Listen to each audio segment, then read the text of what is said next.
Okay. Hello, my name is Kanisha Moultrie, and I'll be talking about juvenile delinquency with a main focus in maltreatment and family dynamic. So, what is first, we're going to begin with what is juvenile delinquency? How does gender and family play a role? And then discussing the main question. I would say, as almost everyone in the world knows what juvenile delinquency is, and some of us might have even engaged in some of these behaviors growing up or witnessed it, but it's very common for there to be a misconception with these behaviors and why these behaviors tend to happen.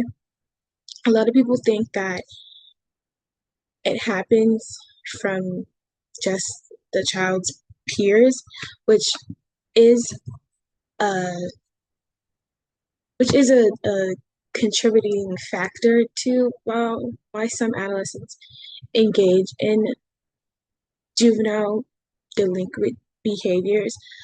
But people also need to realize that family and gender do also play a role in this. Uh, it's known that between male and females, parents tend to treat them a little differently, while boys, their parents are a little more lenient and more willing to let them do things, while girls, they are more sheltered, so they don't have a chance at as much freedom as uh, their male counterparts. Also, um, younger uh, girls tend to engage in different kind of crimes and not as many violent crimes compared to boys. And when it comes to family, the way the family is structured has plays a big role, which will be discussed further, and how some of the circumstances like poverty and maybe having a single parent or a parent in other activities could play a role in why a child could engage in delinquent behaviors. With that being said, the main question that we're going to focus on is how does child maltreatment and or a broken family can be a pathway to delinquency.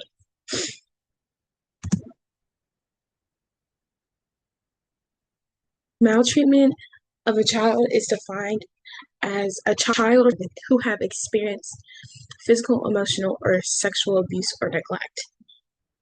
This can, as it says, physical, emotional, or sexual abuse.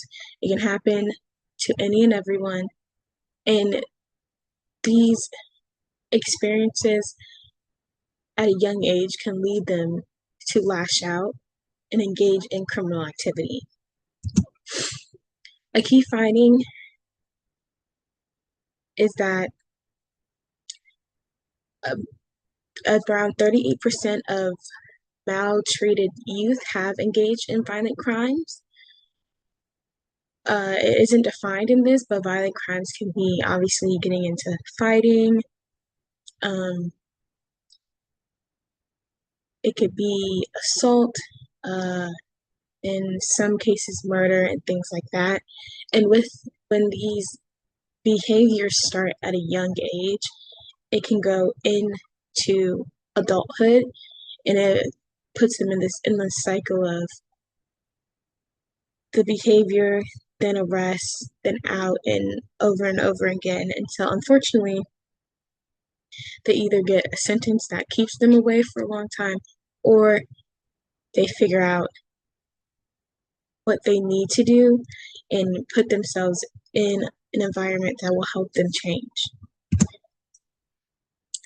Another finding is that when parents are more harsh or unfortunately maltreatment like neglect and abuse, it also causes children to engage in more rebellious more delinquent behaviors because they need to find a way to relieve whatever stress they're dealing with, and they think that acting out is the best way possible.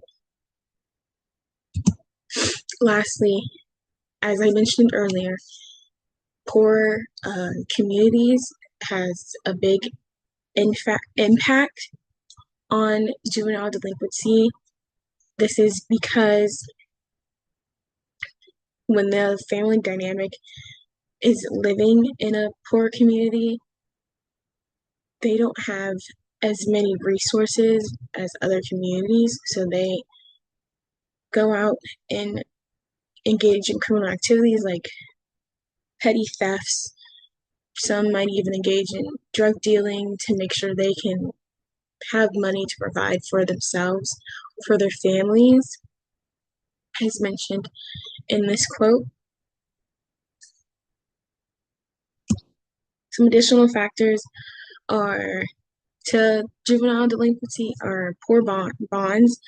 This means that the individual, the child, or children do not have strong bonds with their communities, meaning that they don't have mentorship, they don't have access to resources that could help them, like after school programs or job training, limited education, which then goes to not the community not having enough funding for schools, which ultimately causes children to want to drop out and to find other means of making money.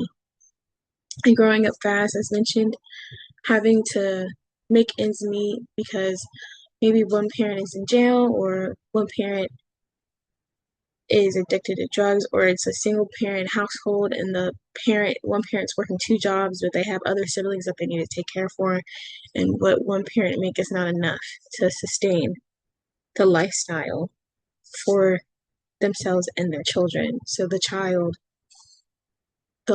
feels like they need to go out and help in any way possible. When putting it all together, these different factors play a major role in juvenile delinquency. When these factors, they aren't all together or all happening at once, but these are some of the factors that lead children to act out in a way that people don't typically think they would. A theory that can be connected to this is the general strain theory, which states that people engage in criminal activity due to the stressors and the strains that they experience in life. When children are exposed to these strains and stressors at a young age, they have to grow up quick and they feel like they have to do things in order to get by, or they just don't know the right outlet to be able to handle what they're dealing with.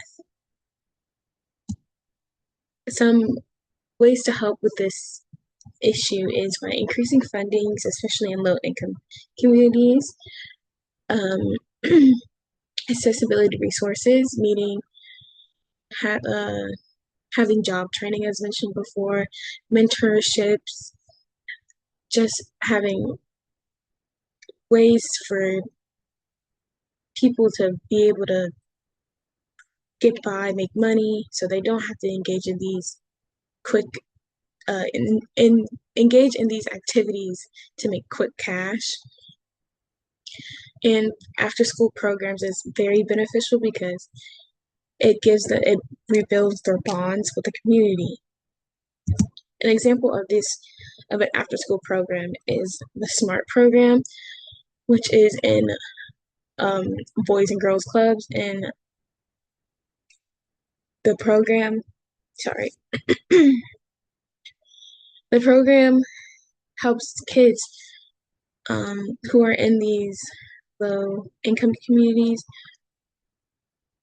build skills and show them ways that they are able to expand their education, they're able to find jobs and get the resources that they need. And this program is also for parents as well. So if a parent is involved in the program with the child, it shows the child that they have other means, other ways to get the things that they want, and they don't need to result in delinquent behavior. All in all, there are many different factors when it comes to why children might engage in delinquent behaviors at such a young age. And it's important for us to figure out the root of the issue and try and solve it, because there's more and more young individuals putting themselves in situations that they don't need to be because they feel like they have to be in it, or they need to help out their family in any way they can.